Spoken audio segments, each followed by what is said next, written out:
एक ज़माने में एक अजीम बादशाह रहता था। वो बहुत ही बहादुर और मजबूत था। एक दिन वो जंगल के अंदर अकेला घूम रहा था। उस वक़्त अकेला घूमना अपने आप में एक बड़ी मसाल थी, लेकिन बादशाह का जंगल में घूमना, इसके पीछे कोई ना कोई वजह थी।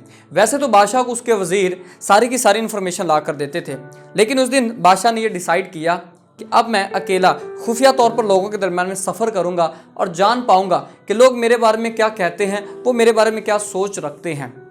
तो बादशाह जंगल में घूम रहा था। शाम का वक्त हुआ, रात बहुत ज़्यादा हो गई। वापसी का जब वो रास्ता भूल गया तो बादशाह ने सोचा कि जंगल में तो रुकना मुनासिब नहीं है, तो क्यों ना किसी पहाड़ी की चोटी पर जाके देखा जाए। जब बादशाह उस पहाड़ की चोटी पर गया तो उसने देखा कि ना तो वहां कोई लोग हैं, ना तो वहां कोई गांव है। अब बादशाह परेशान हो गया, लेकिन थोड़ी ही देर बाद उसने कुछ रोशनी देखी।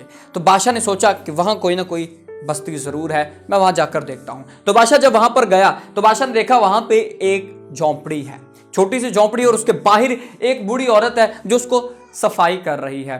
तो बादशाह को देखकर वो बूढ़ी औरत थोड़ी सी सहम गई कि उसने हुलिया देखा। उसने सोचा कि हो ना हो ये बादशाह का कोई सिपाही है। तो उसने बड़ी गर्मजोशी के साथ बादशाह को सिपाही समझते हुए इस्तकबाल किया, उसे बिठाया, साफ पानी मुहैया किया। उसके बाद बादशाह के लिए एक गद्दा तैयार किया कि यहाँ पे बैठें। और थोड़ी देर बाद वो बूढ़ी औरत चावल और सालन लेकर, ये डिश लेकर बादशाह के सामने पेश की। क्योंकि बादशाह भूखा था, सारा दिन का उसने कुछ नहीं खाया था और खाने के ऊपर झपट पड़ा।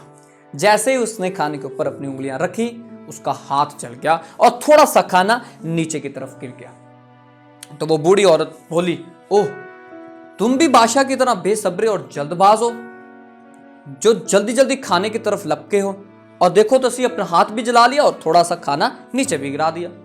तो बादशाह बड़ा हैरान हुआ, परेशान भी हुआ, और उसने सवाल किया बूढ़ी औरत से कि तुम क्यों करे, ये यकीन है तुम्हें कि बादशाह बहुत बेसब्रा है, बहुत ही जल्दबाज है। उस बूढ़ी औरत ने मुस्कुरा कर जवाब दिया कि हमारा बादशाह सारे किलों के ऊपर कब्जा करना चाहता है, लेकिन वो छोटे किलों पर तवज्जो नहीं देता। वो बड़े बड़े किले जो कि नुमाया हैं उनके ऊपर पहले कब्जा करना चाहता है। फिर उस बूढ़ी औरत ने कहा कि देखो, तुम भी अपने बादशाह की तरह जल्दबाज क्यों नहीं हुए हो। देखो ना, अपना हाथ भी जला लिया, खाना भी नीचे तुमने गिरा दिया। तो हमारा बादशाह भी बिल्कुल इसी तरह ही जल्दबाज है। वो चाहता है कि जल्दी से दुश्मनों के सर को कुचला जाए और उनकी जगहों पर कब्जा हासिल किया जाए। अब इस जल्दबाजी के अंदर देखो तो सही, बादशाह कितने सिपाहियों को मौत के घाट उतरवा रहा है। कि ये जल्दबाजी नहीं है। बूढ़ी औरत ने अपनी बात को जारी रखा। बूढ़ी औरत ने कहा कि अगर तुम खाना किनारे से शुरू करते, आहिस्ता आहिस्ता दरमियान वाले हिस्से की तरफ जाते, ना तुम्हारा हाथ जलता, ना खाना जाया होता।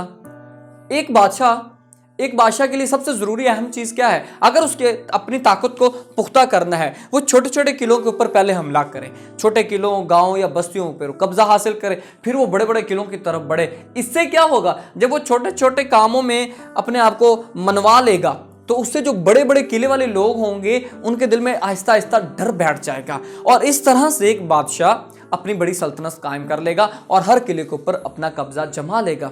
अगर बादशाह को इस चीज़ का एहसास हो जाए तो पूरी की पूरी फौज को नुकसान ना उठाना पड़े। बादशाह को अपनी गलती का एहसास हो चुका था, वो सब्र की अहमियत को जान चुका था और अब से जल्दबाजी से काम ना लेने का इरादा भी कर चुका था। बादशाह ने इस बूढ़ी अक्लमंद औरत का शुक्रिया अदा किया और अगले दिन वो घर को रवाना हो गया।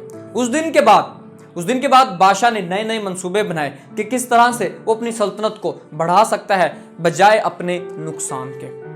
ये स्टोरी हमें बड़ा कमाल का लेसन देती है कि अगर आप अपनी लाइफ में कामयाब होना चाहते हैं तो फिर आपको वो तरीका सीखना होगा जो आपको वहां पहुंचाएगा जहां आप जाना चाहते हैं। इसके अंदर आपको सब्र और तहम्मुल के साथ काम लेना पड़ेगा, वक्त के साथ चलना पड़ेगा, कोशिश जारी रखनी पड़ेगी और अंजाम तक खुद को पहुंचाना है। जिसको शुरू किया है उसको खत्म भी आप नहीं करना है। जब हम फौरी नताइज चाहते हैं तो बेसब्री से काम लेते हैं, हम गलतियां भी करते हैं और कभी कभी ऐसा भी हो जाता है कि हम जल्दी में इतना जल्दी कर जाते हैं सब कुछ कि जो मुकाम हम हासिल करना चाहते हैं उस मुकाम तक हम पहुंच ही नहीं पाते हैं। तो एक कंसिस्टेंसी के साथ साथ स्टेप बाय स्टेप आपको आगे बढ़ते जाना है, तभी जाके आपको अपनी मंजिल मिलेगी। इसीलिए कहते हैं कि अगर आपके पास दो चीज़ें हैं तो आपको अपनी मंजिल तक पहुँचने से कोई नहीं रोक सकता, अगर आपके पास पेशेंस और कंसिस्टेंसी है। तो इन दो ही चीज़ों से आप अपनी लाइफ में आगे बढ़ते जाएंगे। ये वीडियो कैसी लगी मुझे कमेंट बॉक्स में ज़रूर बताएं। मिलते हैं नेक्स्ट वीडियो में, तब तक के लिए अपनी फैमिली का ख्याल रखिएगा। अल्लाह हाफिज़।